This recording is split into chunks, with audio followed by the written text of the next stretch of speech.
Investiture of the Gods, Chapter 49. We should probably start with the red water array. That seems like a dramatic opening. Yeah, a good place to start. You have the array master, Wang Bian, and his whole strategy is this lethal red water. Comes from a gourd, meant to basically drown or dissolve anyone who enters. It's raw, elemental danger. But Moral True Monarch steps in, and his defense is just elegant, really. It really is.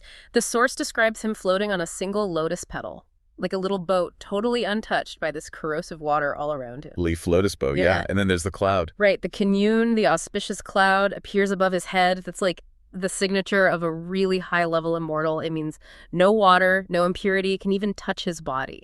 So Wang Bian's whole plan, this overwhelming flood of filth. It's useless, completely neutralized. Moral True Monarch just stands there, apparently for a full hour, basically proving that this pure esoteric defense just completely trumps Wang Bian's elemental attack. Okay, so defense established, then comes the offense. Yeah. Wang Bian sees that it's not working, tries to bail.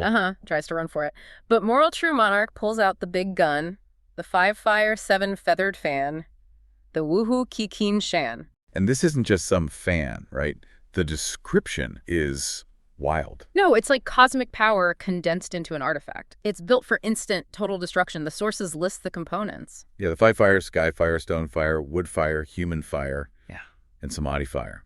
What exactly is samadhi fire in this context? Is it different from the others? It is, yeah. In Taoist thought, samadhi fire is more internal, spiritual. It's the fire of realization linked to meditation, the inner self. Wow. So when you combine that internal spiritual fire with all the external physical fires, sky, stone, wood, human, the result is just absolute. It attacks on both the physical and spiritual levels at once. No defense holds. And the feathers add to that, right? Yeah. Phoenix, rock, blue luan. It's like harnessing the power of nature itself. Exactly. It embodies this idea of cosmic destruction. The source even has a little poem about it, saying if the fan meets mountains or strange stones, they just turn to ashes.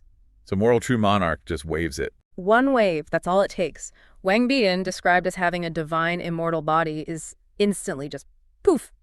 A burst of red ash, gone, sent straight to the platform of investiture. Wow. Clean, fast, overwhelming power from an artifact. Okay, yeah, incredibly visceral. But then the story shifts gears quite dramatically, doesn't it? While these big, flashy array battles are happening, there's something else going on, something quieter, but maybe even more chilling, with Zhao Gongming. Yes, this is a really profound contrast. Zhao Gongming is a huge deal, a golden immortal, incredibly powerful.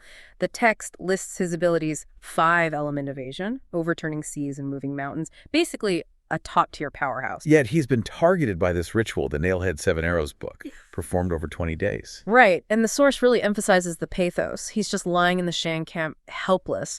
Reduced, it says, to a vulgar sick man. All his immense power, totally useless. Why, though? Why can't he just, deflect it or escape? He can move mountains. Because this kind of ritual magic, it doesn't target the body or the physical defenses in the same way an artifact does. It operates on a higher level. It's an attack on his fate, on his spiritual destiny. The ritual has been essentially scripting his death for 20 days. So it bypasses everything physical. Exactly. It attacks let's say, the spiritual contract directly. There's no physical shield against that. Unlike the fan, which needs a confrontation, this ritual works remotely, invisibly.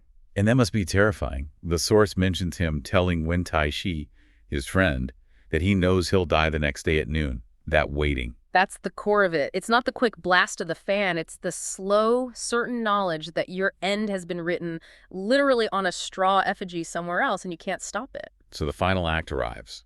Jiang Ziya gets the tools from Lu Ya, and they're so simple compared to the fan. Beautifully simple, yeah. A small bow made from a mulberry branch and 3 arrows made from peach branches. Peachwood. That's traditionally for warding off evil, isn't it? Very symbolic. Highly symbolic. Emphasizes the purity, the spiritual nature of this. And the execution is incredibly precise. Right at noon, Wu Shichuke, Jiang Ziya takes aim at the straw doll. First arrow hits the left eye. And back in the Shan camp, Zhao Gongming closes his left eye. Instant connection. Wow. Second arrow, right eye. Third arrow, the heart. And Zhao Gongming dies instantly. No struggle, just done. Done. And the impact described is huge. When Tai-shi, weeping, holding his friend, the other Shang generals, right? And trembling. Not because of some big explosion, but because they've just witnessed fate itself being enforced through quiet ritual. It's a massive psychological blow. It shows that power isn't always about, flashy artifacts. Sometimes it's about scripture, ritual, destiny. That's absolutely a totally different kind of battlefield. Okay, so we've had overwhelming artifact power, and we've had inescapable ritual power, both leading to Zhou victories. But there's one array left-right, the Red Sand Array, the Hongsha Zen. Does the pattern of certain victory continue? Ah, no. And this is where it gets really interesting. Burning Lamp Taoist explicitly warns this one is different. A great evil array. It can't be broken by standard immortal power. So what does it need?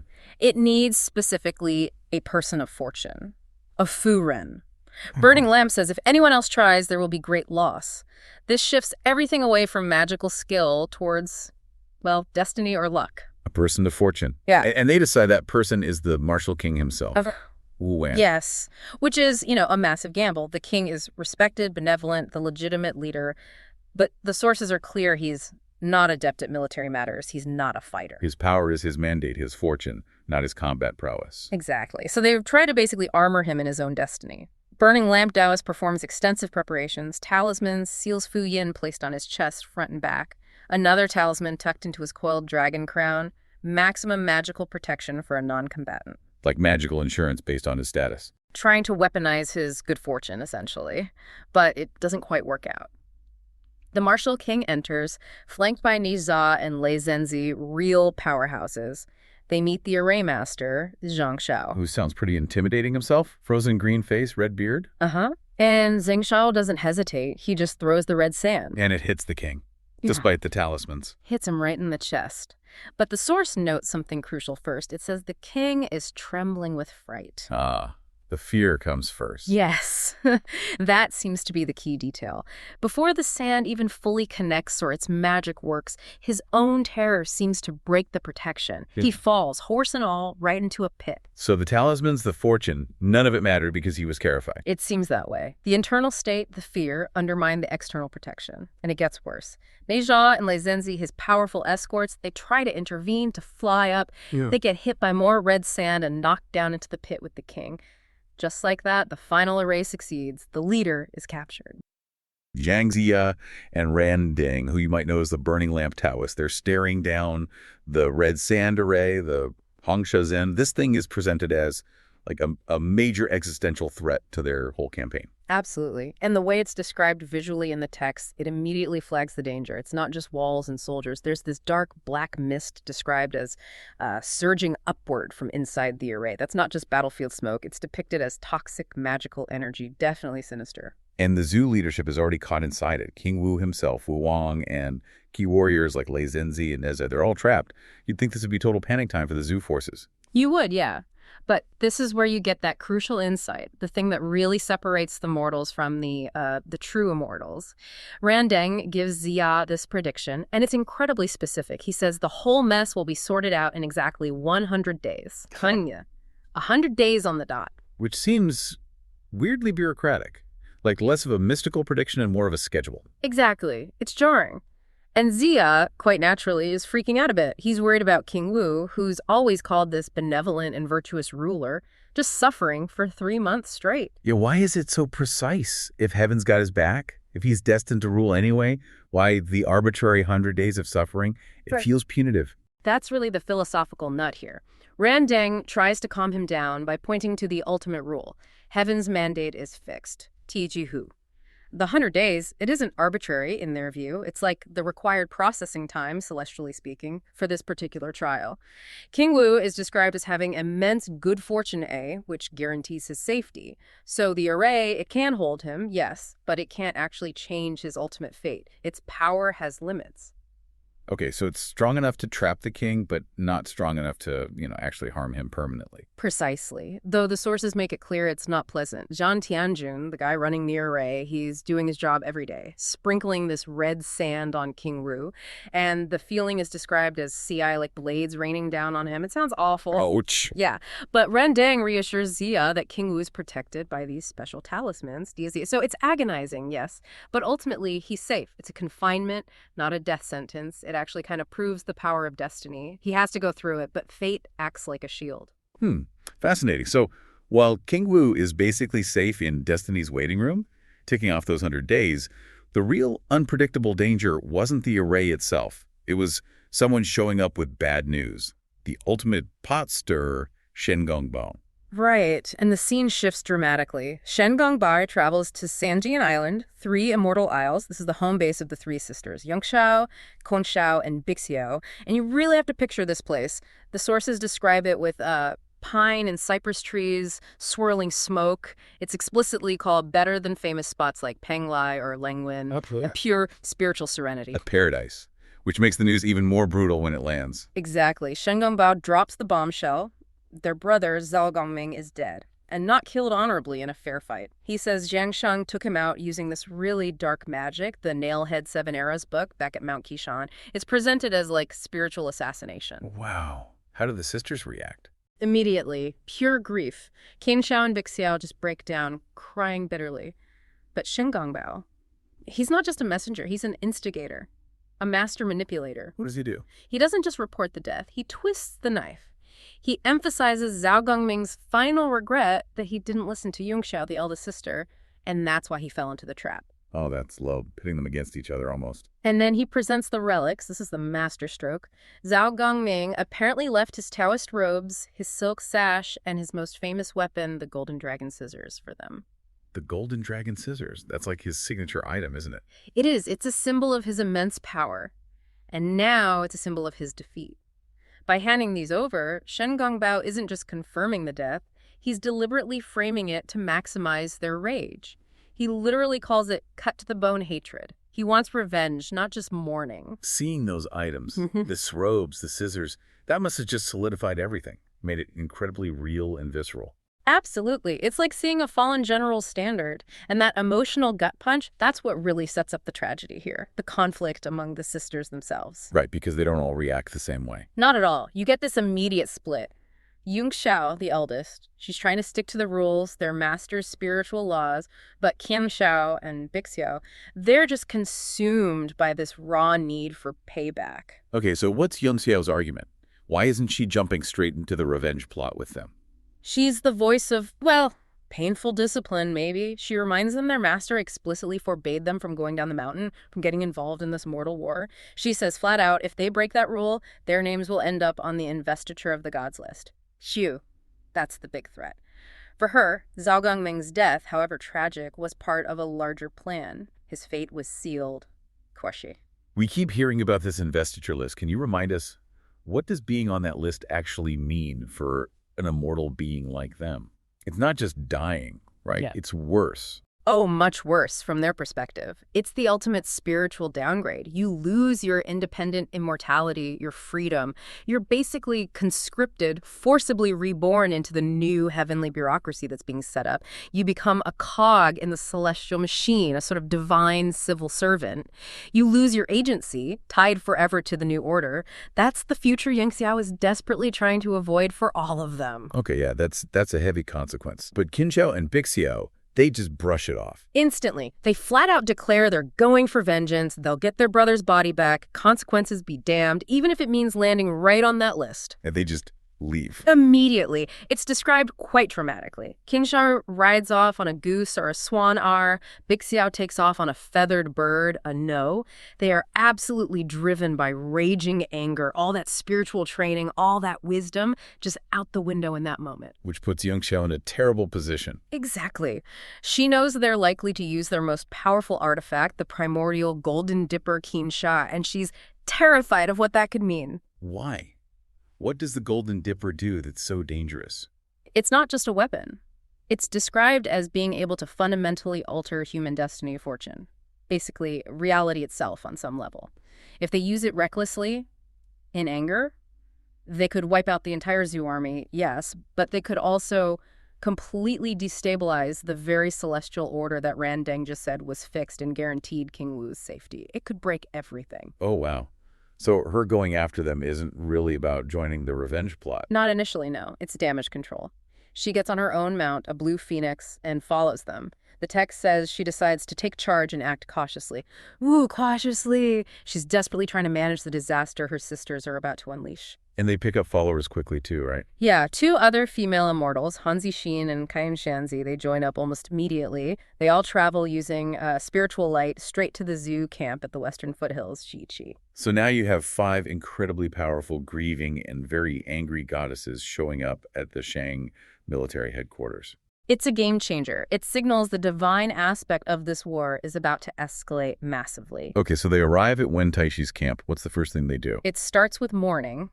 Young Xiao, still trying to maintain some decorum perhaps, asks to see their brother's remains. And Wen Taishi, the Shang general, he recounts the whole story, apparently weeping profusely.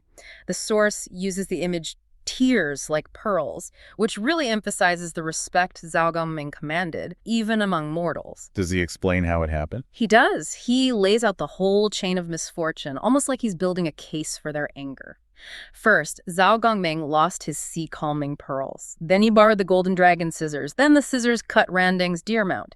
Then this mysterious wild man, Lu Ya, countered the scissors. And finally, Jiang Shang used that terrible curse book. It's presented as a series of escalating disasters leading to the final dishonorable blow. And then he shows them the proof. Yes. He presents the golden dragon scissors wrapped in Zhao Gongming's robe, seeing the actual weapon, the relic. It hits hard. All 5 immortals weep. But the real confirmation, the thing that really cements the need for revenge, comes when they look inside the coffin. Right. This detail in the source is pretty graphic and really important. Kan Shao and Bixiao open the coffin. They see Zhao Gongming's eyes are streaming with bloody water, and his chest, his heart area is visibly bleeding. So the horror kind of dictates the next step. Who do they decide to go after? Well, Bixiao, probably the most impulsive, immediately wants to target Zheng Sheng, the guy who actually performed the ritual. Makes sense, right? Yeah, the trigger man. But Yang Xiao, ever the strategist, even in grief, corrects her. She argues, if you look at the source of the problem, the real perpetrator of this evil art isn't Jing and Sheng, it's the wild man, Lu Ya. He's the one who gave Sheng Sheng the curse, the method, the knowledge. Ah, going after the source, not just the instrument. Yeah, exactly. So the consensus shifts. They decide they need to capture Lu Ya and shoot him 3 times to settle the score, to satisfy the hatred. They're targeting the teacher of the dark magic, striking at the root cause. Okay. And so the plan is set. How does this section wrap up? Well, Zhang Tianjin, remember him, the master of the Red Sand Array where King Wu is stuck. He shows up to meet the sisters. And Wen Taishi hosts a big banquet for the 5 immortal maidens. It's basically the formal integration of their personal vendetta into the Shang military strategy. A deadly alliance is formed. And they want blood. Young Xiao, the leader, she doesn't mess around. Straight away, she calls out her target, Lu Ya. Lu Ya. This guy, Lu Ya, is just fascinating. When Yung Xiao spots him, she immediately senses something. Ancient. Powerful. The text calls him a wild man here, and he doesn't look the part of a polished immortal. No, not at all. But it says he has immortal wind and bone. She sees this inexhaustible, profound subtlety in him, meaning his power isn't flashy, it's deep, it's real. Right, the appearance is almost a misdirection. He's not part of any known school, but then he introduces himself with this incredibly high-level song. Oh yeah, the song. It's super cryptic. It's not about war or fighting. It's about, leaving the cycle of life and death, getting that one pellet of elixir. He basically says the whole universe, heaven and earth, dry and kun. Yeah. He just carries it around in his sleeve, casually. He's claiming mastery over existence itself, total transcendence. So he strolls in, this ultimate wise old wanderer, completely above the whole messy war happening on the ground. Which makes Kang Xiao's question hit even harder. She just blurts out, "Why did you shoot and kill our brother, Zhao Gongming?" And boom! Suddenly this high philosophy gets dragged right down to earth. Personal grief versus cosmic detachment. And Lu Ya, does he apologize? Does he explain? No hesitation. He uses his divine status to justify it. Straight up. He brings out the big guns, the against heaven argument. Okay, break that down. What does against heaven mean here? He says true cultivators follow reason, the way, not selfish actions, these reverse actions. So loyalty, like Zhao Gongming's loyalty to the Shang King, that's secondary. Less important than the cosmic rules, according to Lu Ya. He says Zhao Gongming was fundamentally acting against the way mission. Because he supported the Shang. Well, yes, but specifically because that ruler had already destroyed societal principles and slaughtered the innocent. Gongming was propping up a corrupt system that violated the cosmic cosmic order. Ah, okay. So it's about the consequences of his actions on the larger scale. Exactly. And then Lu Ya gets personal. He says Zhao Gongming's failing was that he was only knowing himself, not knowing others. That's the core of it, isn't it? For you listening, this is a key insight. It really is. It's not just politics. Lu Ya is saying Zhao Gongming had spiritual tunnel vision, too focused on his own power, his own side, that he ignored the suffering he caused, ignored the principles of heaven, and that self-absorption, Lu Ya claims, made him a renegade, someone who needed to be removed. And Lu Ya frames this removal not as murder, but as an execution. He explicitly says he was heaven-sent Tianxia. Right, acting on orders. From ancient times, those who act against heaven perish. Wow, that shifts everything. It's not personal, it's just cosmic admin. It's incredibly convenient, like you said. Very convenient for the guy holding the weapon. True, but Lu Ya seems to believe it sincerely. He even warns the sisters. Tells them this path of revenge. It's a mountain of swords and a sea of fire. Basically, drop it or you'll lose your own shot at immortality. Yeah, abandon this personal stuff for your own spiritual good. That's his advice. But the sisters, Qiang Xiao especially, they're having none of it. Zero interest. Qiang Xiao just hears false and absurd words. She sees a killer making excuses. She completely rejects the whole heaven's mandate thing and attacks. And it's just this perfect collision, isn't it? Impersonal logic versus raw human feeling. And for a second, it looks like the human feeling might actually win. Because despite Lu Ya being this enlightened being, the sisters have some serious hardware. Oh, yeah. Treasures that can apparently nullify even ancient immortal power. The fight kicks off immediately. Bixiao unleashes the Hunyuan Jindu, the primal chaos golden dipper. This thing is legendary, not just a weapon. They say it can open up heaven and earth, basically capture and contain anything. It depowers you. So Lu Ya, Mr. Cosmos in my sleeve, gets nabbed. Instantly. Trapped by the Jindu. Wow. And it's not gentle. No. He gets thrown violently into the enemy camp, the Shang camp.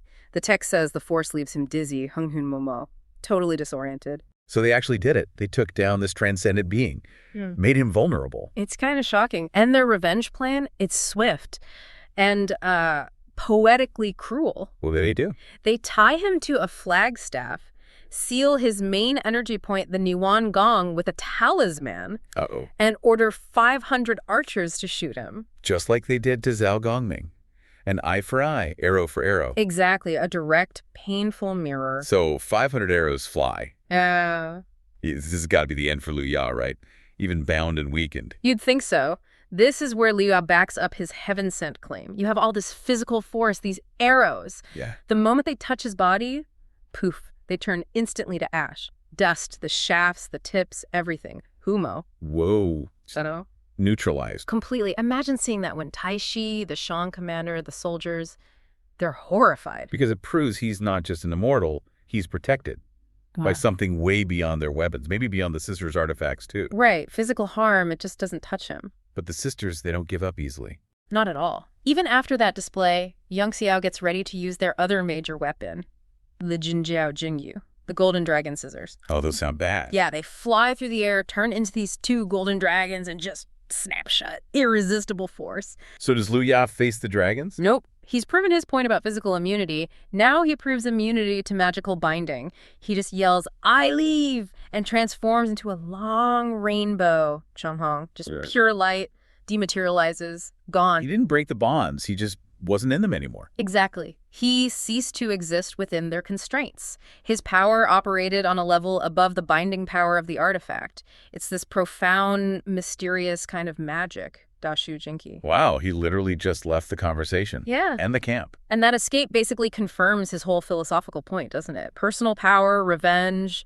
They can't hold back destiny or whatever force Lu Ya represents. So the sisters are foiled. Lu Ya's back with the zoo. What now? Well, the very next day, the sisters regroup and they shift targets.